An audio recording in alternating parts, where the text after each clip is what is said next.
మీ పేరండి? నా పేరు లచ్చయ్య. లచ్చయ్య. అంటే మీరు ఏ ఉద్యోగం చేసేవారు మీరు? నేను డీజీపీ ఆఫీస్ లో సీనియర్ అసిస్టెంట్ గా చేశాను. డీజీపీ ఆఫీస్ లో. అవును. మీ చిన్నప్పుడు ఆ. ఎంత ఉండేది బంగారం రేటు? నా చిన్నప్పుడు 550 రూపాయలు తులం. తులం. ఆ. 1977. ఇప్పుడు ఎంత ఎందుకు వచ్చారు బంగారం షాప్ కి? ఇంట్లో పెళ్లి ఉంది, బంగారం కొనడానికి వచ్చాం. ఆహా. ఎంత ఎంత మరి బంగారం రేట్లు పెరుగుతున్నాయి తగ్గుతున్నాయి, మీకు భయం వేయట్లేదండి? భయం అంటే కంపల్సరీ కాబట్టి పెళ్లి అన్నప్పుడు తప్పనిసరి బంగారం అవసరము. ఎంతో కొంత అయితే కొనాలి కదా, దానికోసం వచ్చారు. మరి ఇంట్లో ఆడవాళ్ళు వెనక్కి లాగలేదా? ఎందుకు వదిలే తర్వాత కొన్నాళ్ళు పెరుగుతుందేమో తగ్గుతుందో? పెరిగినా తగ్గినా మినిమం ఫెసిలిటీ కదా, పుస్తల తాడు గాజులు మినిమం కావాల్సినవి కదా, అందుకోసం తక్కువ కొంటున్నాం. మళ్ళీ రేటు తగ్గుతూ ఇంకా కొంటాం. అది సుమారు ఇప్పుడు ఎంత వాల్యూ కొనుక్కుందాం అనుకుంటారు? సుమారు 1,00,000 10 తులాలు. 10 తులాలు. 15 సుమారుగా ఎంత డబ్బులు తెచ్చుకున్నారు? 10 లక్షలు. 15 లక్షలు. 15 లక్షలు తెచ్చుకున్నారు. ఓకే అండి.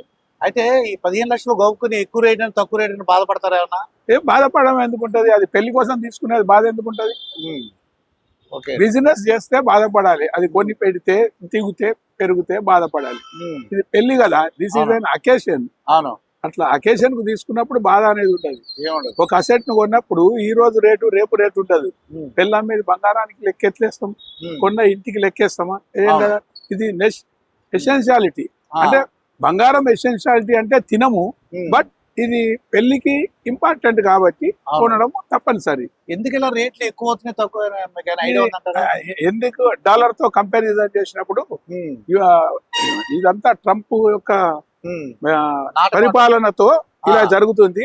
డాలర్ ను డీడాలరైజేషన్ చేసే ప్రయత్నాలు జరుగుతున్నాయి. బ్రిక్స్ కరెన్సీ కనుక వస్తే డాలర్ విలువ పడిపోతుంది, అప్పుడు బంగారం స్టేబుల్ అవుతుంది. ఇప్పుడు ఆ డాలర్ మీదనే మన ప్రపంచం అంతా కొనుగోలు ఏదైనా కానీ డాలర్ తో కంపేర్ చేయడం జరుగుతుంది. కాబట్టి వారి మార్కెట్ వాళ్ళ చేతిలో ఉంది. అది వాళ్ళు ఎంతైనా ప్రింట్ చేసుకుంటారు, వాళ్ళకు మనకు చాలా డిఫరెన్స్ ఉంది.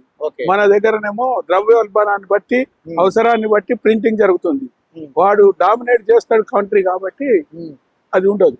ఎంతగానో ప్రింట్ చేసుకుంటాడు. అది ఇప్పుడు ఎవరి ఇంట్లో పెళ్లి ఎవరిదండి? మా కో బ్రదర్ కొడుకుదే. ఓకే అండి. అయితే ఇంట్లో ఆడవాళ్ళు ఏం భయపట్ల? భయం ఏం లేదు. 15 తులాలు అనుకున్నది 10 కొంటుండ్రు. అంతే. మరి వెండి కూడా ఏంటి సార్? వెండి కూడా విపరీతం రేట్. వెండి స్పెక్యులేట్ చేస్తున్నారండి. వెండి స్పెక్యులేషన్ కు కారణం ఏంటంటే ఇప్పుడు సోలార్ ప్యానల్స్ తర్వాత ఇండస్ట్రియల్ గ్రోత్ కోసం కూడా వెండి అవసరం అనేది ఉంది. బట్ యాక్చువల్ గా ఆ అవసరం ఇప్పుడిప్పుడే స్టార్ట్ అవుతుంది.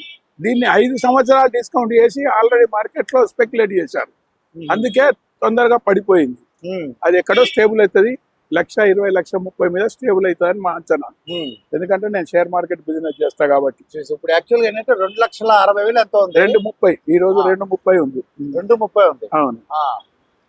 ఇంకొకటి ఏంటంటే ఈ ట్రేడింగ్ లోకి వచ్చిన తర్వాత ఏదైనా కానీ పెరుగుతుంది. కారణం ఏంటంటే ట్రేడింగ్ కు 10-15% మార్జిన్ మనీ కట్టి మనం బిజినెస్ చేస్తాం. ఆ మార్జిన్ మనీని వాడు లాగేయాలంటే రేట్ స్పెక్యులేట్ చేయాలి. ఆ రేట్ స్పెక్యులేట్ చేసి కింద కొట్టిండు అనుకో, ఆ రేట్ కవర్ కాకుంటే అది నలిఫై అయిపోతుంది, దానికోసం పెరుగుతుంది. యాక్చువల్ గా అది రీజన్. అంటే సామాన్య ప్రజలు ఇప్పుడు కొనుక్కోమంటారా? కొనొద్దు, వెయిట్ చేయాలి. సామాన్య ప్రజలు కొనొద్దు. ఏదైనా బంగారం గాని వెండి గాని అవసరం ఉంటేనే కొనాలి. ఇంకొకటి, డబ్బులు గనక ఉంటే లెక్కేయకుండా కొని పెట్టుకోవాలి. ఎక్కువ డబ్బులు ఉంటే ఇతరులకు ఇవ్వడం గానీ నమ్మడం గానీ బ్యాంకులో కూడా పెట్టవలసిన అవసరం లేదు. ఇది అసెట్, ఎవరి కెపాసిటీ ప్రకారం వారు కొని పెట్టుకుంటే నష్టం లేదు. ఇప్పుడు కాకుండా ఎన్ని సంవత్సరాలకైనా బంగారం వెండి తప్పనిసరి పెరుగుతుంది. ఇప్పుడు డీజీపీ ఆఫీస్ లో మీరు ఒక అకౌంటెంట్ గా పనిచేశారు. ఇప్పుడు ఎంత వస్తుంది పెన్షన్ మీకు? నాకు ఇప్పుడు 85,000 వస్తాయి. 85,000 వస్తాయి. అవును. నెలకు 85,000 ఖర్చు పెడతారా? నేను ఖర్చు పెడతాను. మా పిల్లలంతా వెల్ సెటిల్డ్. మా అబ్బాయి US లో డాక్టర్. మీకే ఖర్చు పెట్టుకుంటారా లేకపోతే? మాకే ఖర్చు పెట్టుకుంటాము. దానం ధర్మం ఖర్చు అంతే. అంతేగాని దాచివేయడం అనేది ఉండదు. దాచే అవసరం లేదు. ఎవరి వాళ్ళు హాయిగా ఉంటున్నారు కాబట్టి మా పిల్లలందరూ వెల్ సెటిల్డ్. 2 US లో ఉంటారు, ఒకళ్ళు ఇక్కడ ఉంటారు. మంచి చదివించాము, వాళ్ళు వెల్ సెటిల్డ్. నాకంటే వాళ్ళు 10 అంతల రేట్లలో సంపాదనలు. ఇప్పుడు ఆంధ్రప్రదేశ్ పాలిటిక్స్ చూస్తారు కదా, అవును, మీరేం చెప్పగలరు దాని గురించి? వాళ్ళు మాట్లాడుకున్న మాటలది. ఆంధ్రప్రదేశ్ పాలిటిక్స్ అంటే ఎప్పటికీ అది వాళ్ళ రాజకీయం ఎవరికి కాదు కదా. ఒకనాడు బుద్ధ వద్దన్న మోడీనే దగ్గర తీసుకున్నాడు. ఓకే, మనకు పాలిటిక్స్ వద్దు. వద్దు. అది అంటే అంటే వాళ్ళ పాలిటిక్స్ కాకుండా way of talking. Way of talking అవసరాన్ని బట్టి మాట్లాడుతారు. వాళ్ళ అవసరానికి ఒక తీరు ఉంటారు, వాళ్ళ అవసరం తీరిన తర్వాత ఒక రాగుంటారు. అది. అంటే బూతులు మాట్లాడటం కానీ, మురికి మాటలు. ఇక మురికి మాటలు ఈ రాజకీయంలో ఇవ్వాలి రేపు అది ఒక ఫ్యాషన్ అయింది. ఎన్ని బూతులు ఎక్కువ మాట్లాడితే వాడు మంచి లీడర్. ఓ ఈ రోజు ఉన్న Okay. రాజకీయం అది. ఈ రోజు మన దగ్గర సీఎం గెలిచిండు అంటే ఆయన బూతులతోనే గెలిచిండు, మాటలతోనే గెలిచిండు. చేసే పనులు ఏం లేవు, చెప్పేటి ఎక్కువ ఉన్నాయి. ఎక్కువ ఉన్నాయి. తెలంగాణలో ఎక్కడైనా అంతే ఉంది రాజకీయం. అంటే మీకు ఎటువంటి పరిపాలన కావాలి, ఏం కావాలి మీకు అసలు యాక్చువల్ గా? ఎటువంటి పరిపాలన అంటే మంచి పరిపాలన కావాలనే కోరుకుంటాము. మంచి పరిపాలన కేసీఆర్ ఇచ్చిండు, నో డౌట్ ఎట్ ఆల్. కాకపోతే ఆయన మీద అబండాలు అన్ని ఉన్నాయి, అవన్నీ ప్రూఫ్ చేయాలి. ఆ ప్రూఫ్ చేసినప్పుడు ఏదైనా కరెక్ట్. అంతే తప్ప మనము అన్ని ఎకరాలు ఉంది, ఇన్ని ఎకరాలు ఉంది అంటే అది కామన్ అయిపోయింది ఈ రోజు. మీరు పోలీస్ డిపార్ట్మెంట్ కాబట్టి అడుగుతున్నాను, ఈ ఫోన్ ట్యాపింగ్ ఏంటి సార్, ఇది ఏంటంటారు? ఫోన్ ట్యాపింగ్ అది రాజకీయ అవసరాలకు ప్రతి వాళ్ళు చేస్తారండి. చేయని మనిషి ఉంటాడు. నీ గవర్నమెంట్ ఉన్నప్పుడు నువ్వు చేస్తావు, నా గవర్నమెంట్ ఉన్నప్పుడు నేను చేస్తాను. రేపు పొద్దున నేను వచ్చిన తర్వాత నీకు ట్యాపింగ్ కూడా తీస్తాను. అది కామన్ ఈ రోజులలో. ఒక మనిషిని పడగొట్టాలంటే మాటలే. ఈ రోజు రాజకీయంలో మాట్లాడి గెలవడం తప్ప పనిచేసి గెలవడం తక్కువ, అంతే. మీ పేరండి? మోనిక. ఏం చదువుకున్నారు? ఇంజనీరింగ్ చేశారు. ఏంటి వాళ్ళ బంగారు షాపుకి వచ్చారు, ఏంటంటారు? ఏంటి ఎంత కొన్నారు? మీ మెడలో చూస్తే అద్భుతంగా ఉన్నాయి. ఎలా ఉన్నాయి, ఎంత కొన్నారు, ఏమిటి? అంటే ఇంకేం ఫిక్స్ అవ్వలేదు, జస్ట్ చూస్తున్నాను. చూస్తున్నారు. కానీ మోడల్స్ చాలా బాగున్నాయి. మోడల్ చాలా బాగున్నాయి.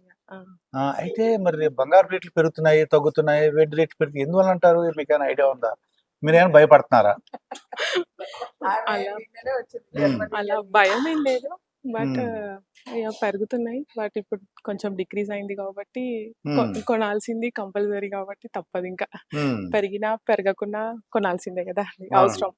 సో అంతే. అంటే ఇప్పుడు మీరు కొంతమంది ఏంటంటే భయపడతారమ్మా, కొనుక్కున్న తర్వాత మళ్ళీ రేట్ తగ్గింది అనుకోండి. అంటే గోల్డ్ అంటే ఎప్పుడైనా ఇంక్రీజ్ అవుతూ ఉంటది కాబట్టి, so investment is the best option అని అనుకుంటాను. మీరు మ్యారీడా అన్మ్యారీడా, అది దేనికి కూడుకుంటున్నారు? మ్యారీడ్ ఆల్రెడీ, బట్ మా బ్రదర్ వాళ్ళ మ్యారేజ్ ఉంది, సో తన కోసం షాపింగ్ చేస్తున్నాను.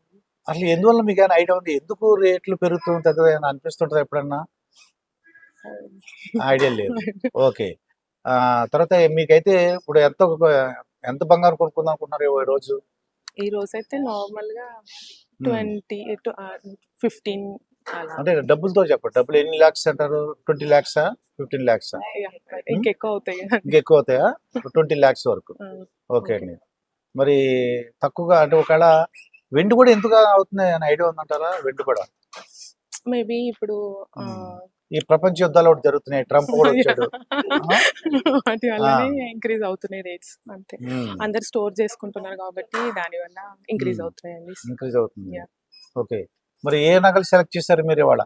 జస్ట్ ఇంతకు ముందే వచ్చాం, జస్ట్ ఇప్పుడే ట్రయల్ చూస్తున్నారా? చేస్తాం. కానీ అద్భుతంగా ఉన్నారు, సినిమా యాక్టర్ లాగా ఉన్నారు మీరు. ఈ నగలతో ఓకే. బాగున్నాయి, చాలా బాగున్నాయి. ఓకే అమ్మా. ఇవాళ 20 lakhs కొనుక్కుంటే నెక్స్ట్ ఇయర్ 40 lakhs తో కొనుక్కోవాలి మీరు. Okay, thank you. I'm giving my blessings. Okay, thank you.